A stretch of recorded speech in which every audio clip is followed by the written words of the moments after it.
Police खात्याचं काम चांगलं झालेलं आहे. त्यांनी पहिल्या दिवसापासून तातडीने प्रत्येक गोष्टीवरती बाहेर लक्ष ठेवून साहेबांचं म्हणणं पण आहे 15 दिवसाच्या आत त्यात दाखल करतात. आमची अपेक्षा फक्त एकच आहे, नस्त्रपूरला ज्या पद्धतीने त्या आरोपीला अजून पण फाशी जाहीर होणं पण तर तो अपिलात जातं, तर ते अपिलात तर त्याला परत त्या प्रक्रियेतून अशी प्रक्रिया म्हणजे नाही का आम्हाला अपेक्षित नाही. कारण काय होत आहे का आरोपी अशा पद्धतीने फिरणं किंवा आमच्या चौकामध्ये जो इथं तर पडून म्हणजे जीव घेतलेला आहे, ती म्हणजे नाही का तो इकडं मोका फिरतो म्हणजे त्या पद्धतीने बेशक तो पोलिसांच्या ताब्यात असेल पण तर तो हो ताब्यातच येतो, पण तर तो अशा पद्धती इतके दिवस तर तो जगतोय असं होणार नाही. नसरापूरसारखेच आपण ते पण फास्ट ट्रॅकवरतीच आपण त्यांना शिक्षेसाठी आपण विनवणी केलेली आहे आणि तसे मुख्यमंत्र्यांनी आदेश दिलेले आहेत. लवकरच पोलीस प्रशासन जे आहे त्याच्यावर कारवाई करणार आहे. त्याच्यामुळे त्याच्यामध्ये तुम्ही काळजी करू नका. बरोबर आहे, तेच तसंच आपण सांगितलेलं आहे. मुख्यमंत्र्यांनी सुद्धा त्याच्यावरती ॲक्शन घेतलेली आहे, तेच तुम्हाला मी सांगते.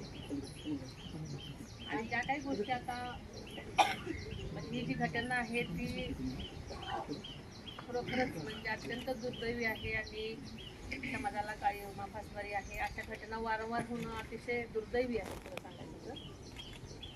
आणि मी पहिल्याच दिवशी जशी घटना कळली तशी लगेच मी पोलीस प्रशासनाला या गोष्टी दखल घ्यायला सांगितलं आणि तसं त्याची कारवाई झालेली आपण सगळ्यांनी बघितलेली आहे. ताबडतोब जो व्यक्ती आहे त्याला अटक करण्यात आलेली आहे आणि पुढच्या गोष्टी सगळ्या चालू आहेत. अत्यंत म्हणजे जो काय घटना घडली त्याचं आम्हालाही अतीव दुःख आहे. कुठंच असं घडलं नाही पाहिजे. लेकराचा तर जीव जाणं अत्यंत वेदनादायक आहे आमच्यासाठी सुद्धा. त्यामुळे मी त्यांच्या भावना समजू शकते. आता या ठिकाणी ज्या त्यांच्या मागण्या आहेत, घरकुलाची मागणी आहे, तर आम्ही शबरी घरकुल योजनेमधून त्यांना त्याच्यासाठी तरतूद केलेली आहे. ऑलरेडी त्यांचा आदेश आलेला आहे. परत ह्यांच्या खात्यामध्ये मनोदोरे बालविकास आणि महिला बालविकासच्या अंतर्गत मनोधैर्य योजनेअंतर्गत त्यांच्या खात्यावर आज 10 लाख रुपये जमा होणार आहेत. आमच्या पक्षाने सुद्धा काही जाहीर केलेले आहे, त्याची मदत होणार आहे. त्याच्या भावंडांना आम्ही शिजवायची पण जबाबदारी केलेली आहे. सगळ्यात महत्त्वाचं म्हणजे तुमच्या सगळ्यांची जी भावना आहे की जास्तीत जास्त फास्ट ट्रॅकवरती शिक्षा झाली पाहिजे, तसेच आदेश मुख्यमंत्री साहेबांनी केलेले आहेत आणि तसं पोलीस प्रशासन कारवाई करत आहे. त्याच्यामुळे तुम्ही काळजी करू नका. मी एक पालकमंत्री म्हणून तुमच्या पाठीशी कायम खंबीर उभी आहे. त्याच्यामुळे तुम्ही अजिबात काळजी करू नका. मी इथं जरी आले नसेल, काही जण म्हणाले की दादा असते तर लगेच आले असते, पण मी काही जरी इथे आले नसेल तर मी लगेच कारवाई करायला सांगितलं होतं, आदेश दिले होते. तशी कारवाई तात्काळ झालेली आहे. त्याच्यामुळे तुम्ही कृपया काळजी करू नका. ही अशा घटना वारंवार होणं अतिशय दुर्दैवी आहे, पण आपण ह्या सगळ्या घटना घडलेल्या असताना सगळ्यांनी सावधतेनं आणि आपणही सगळ्या अशा गोष्टींवरती आळा घालण्यासाठी सहकार्य केलं पाहिजे, दक्षता बाळगली पाहिजे असं मला वाटतं. त्याच्यामुळे तुम्ही तुमच्या पाठीशी सगळ्यांच्याच मी सदैव आहे. कुठल्याही चुकीच्या गोष्टी आम्ही पाठीशी घालण्याचा अजिबात प्रयत्न करत नाहीत.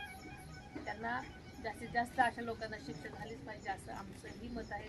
सरकार नेहमी तुमच्या पाठीशी खंबीरपणे उभं आहे, त्याच्यामुळे तुम्ही काळजी करू नका. आम्ही सर्व आदिवासी बांधव करतो आमच्या कारवाईला समाधानी आहोत. ते आदिवासी समाज आहे, आपण समाज, आदिवासी समाज, वापर समाज सगळ्या कुटुंबाची दादाने ज्या पद्धतीने केलं त्या पद्धतीने खर्चासाठी मी बदल केलं. 10 लाख रुपये आणि 5 लाख रुपये आम्ही तसं तुमच्या मागण्या ज्या काय आहेत त्या आम्ही मुख्यमंत्र्यांपर्यंत पोहोचू. आम्ही कुठल्या योजनेमधून काय त्या गोष्टी करता येण्यासाठी असेल त्यासाठी नक्की प्रयत्न.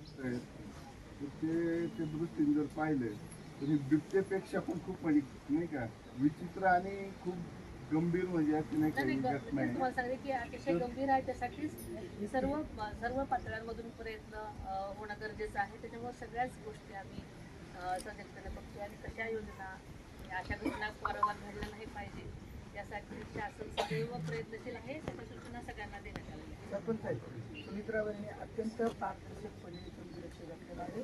आपल्याला 10 लाख रुपये होती, 5 लाख रुपये पक्षाला दिलेले आहेत आणि वहिनी अत्यंत सर्व अधिकारी माझं तेच म्हणणं आहे. कारण 10 लाख रुपये दिले त्यांचं तर म्हणजे नाही का त्याबद्दल त्यांचा आभारी आहे. हा जेणेकरून भाऊंच्या म्हणण्यानुसार त्या जर बिबट्याने जर हे केलं तर 25 लाखापर्यंत म्हणजे शासन देतात.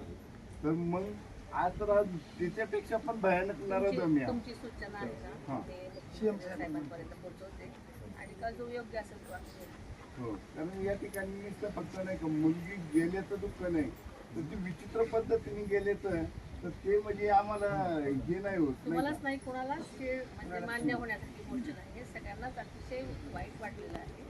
असं कोणावरही घडलं नाही पाहिजे यासाठी आपण सगळ्यांनी तेच सांगते. तुम्हाला सगळ्यांनी काळजी घ्यायची आणि आमच्या परीनं सरकारच्या परीनं ज्या काही गोष्टी तुमच्यासाठी करता येण्यासाठी आम्ही तो करत आहोत. त्यामुळे आपण काळजी नसावी एवढी तुम्हाला सगळ्यांना आज विश्वास देते. काही असलं तरी मी सदैव तुमच्या पाठीशी आहे. तुम्ही कधीही मला काही असेल तर लगेच सांगू शकता. पहिलं हे आहे की ह्याचे वारंवार जर तुम्ही त्यांच्यामध्ये अजून भेटत राहिला सगळेजण तर ह्या गोष्टी अजून गंभीर होत जातील. कारण शेवटी मानसिकता जपणं आपल्या सगळ्यांचं काम आहे, फक्त लेक्चर देणं नाही. त्यामुळे आपण सगळ्यांनीच ही काळजी घेतली पाहिजे की त्यांना जास्तीत जास्त कसं म्हणजे त्यांना मोकळं ठेवता येतात. आधार वाटेला एवढंच वागलं पाहिजे. सारखं येऊन त्याच गोष्टी बोलल्या तर अजून जास्त मानसिकता बिघडण्यावर परिणाम होतो. त्यामुळे आपण सगळ्यांनी ते काळजी घेतली पाहिजे. काही ज्या बेसिक तुमच्या मागण्या त्या सगळ्या करण्यासाठी सूचना दिलेल्या आहेत.